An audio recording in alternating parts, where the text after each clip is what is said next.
About 60% of students at four-year colleges go to public institutions like this one, the University of Massachusetts, Boston. These colleges are relatively inexpensive, but that doesn't mean they're cheap. How many of you, when you graduate, will owe money? Wow, almost everyone. How much will you owe? 25. 30,000? 40. 40,000. Yeah, 40. 55. About 65.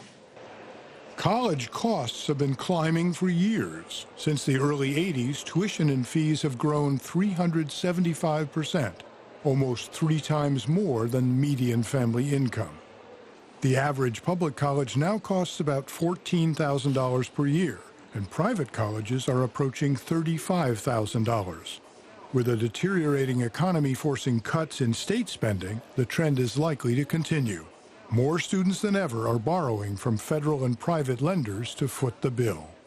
I think that it becomes a sort of standard practice to just accept the fact that if you want to get what you want out of life, you're going to have to be in debt.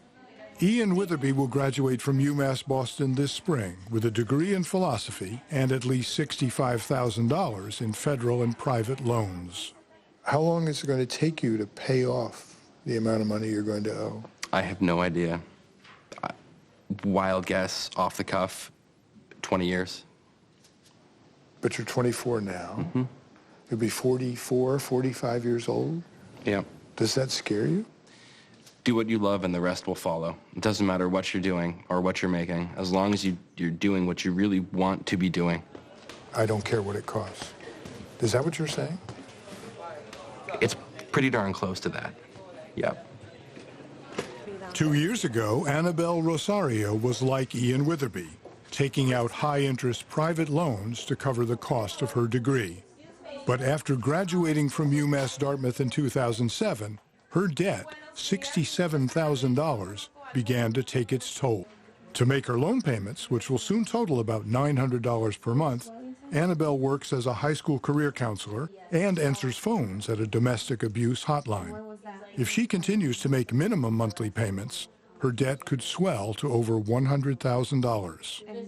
What does your mom say? She feels really bad because she couldn't help as much as she wanted to. You know, you have those kids who their parents, they were fortunate enough to have their parents or grandparents pay for their education. And then you have those kids who were below the income level that, you know, that they couldn't pay for, and then you had the state pay for their education. And then you have people in the middle who get stuck with paying the loans and all these outrageous, like, bills. It just is, it's not fair.